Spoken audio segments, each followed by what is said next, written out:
So we've talked a little now about OCD and how these symptoms can actually be really common in the postpartum period. These involve intrusive thoughts and then behaviors like repetitive checking or cleaning.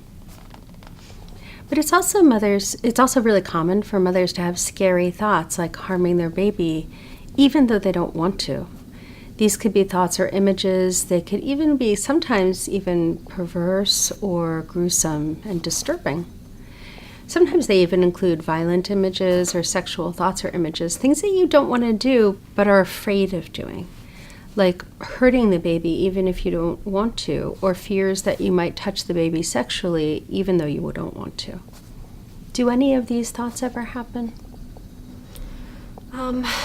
Well, I thought I was going crazy. I have these images of me throwing the baby out the window. Then I see him falling, and I have these bloody, terrible pictures in my mind of him hitting the pavement. And I also have these disgusting ideas in my head, like touching the baby's privates. And what if I'm a child molester?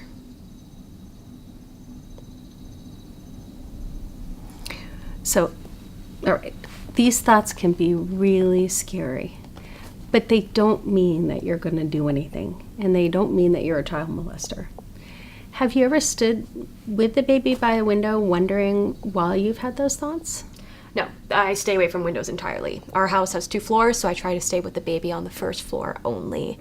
And I keep the blinds down on the second floor so I don't see the windows when I'm up there, and I keep all the windows locked. I also worry that I'm going to throw him off the stairs, so I usually scoot down the stairs with him on my butt, 1 step at a time.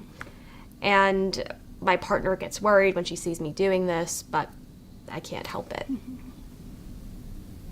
Yeah, that can be really hard. It sounds really, really difficult. You also have images or worries about touching the baby's private parts. Can I follow up to ask if you've ever had any type of sexual attraction to kids or babies? No, absolutely not.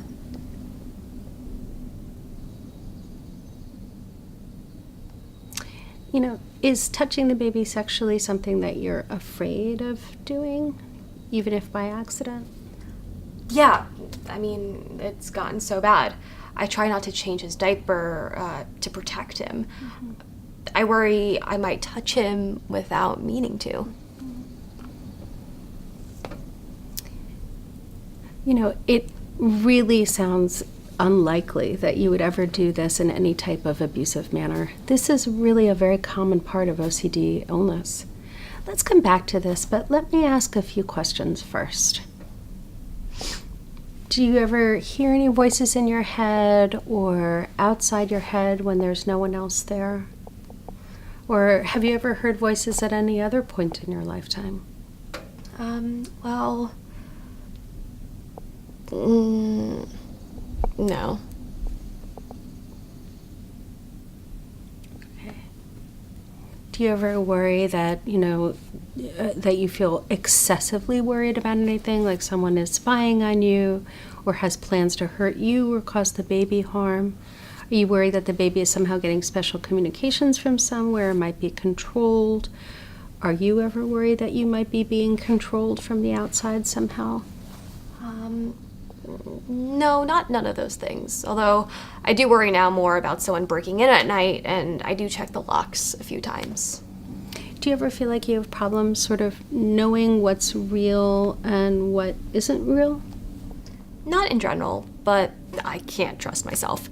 Why would I have these thoughts in my head if I didn't want to do them? Again, it's really the nature of obsessive-compulsive disorder to have thoughts about very distressing things that we don't want to do and have any intention of doing. You told me that you're the one that's trying not to be the person that has to change the diaper. Are you avoiding touching the baby at any other times? How is the bonding going with the baby? It feels terrible, but I don't like holding him. I stopped breastfeeding him earlier than I had planned because of these thoughts. I try to keep him in the swing to calm him, or we go out on walks in the stroller because it keeps him entertained. And I worry less when I don't have to be carrying him. It's hard for me to enjoy being around him, when I can't get these ideas out of my head.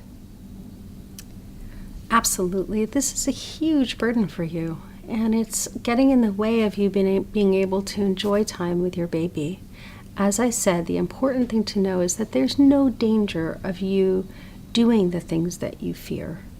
These are symptoms of an illness, and we can treat them together. These fears are very common postpartum, especially when moms are feeling depressed. How do you feel about bringing in your partner and discussing all of this with her and coming up with a plan? That sounds good. She keeps telling me I'm being ridiculous, that I would never do these things. So I think then, how can she trust me? How can I trust myself? I don't like to talk about these things to her, and it's really hard to feel like I'm so alone. I didn't know that this is something that could happen postpartum.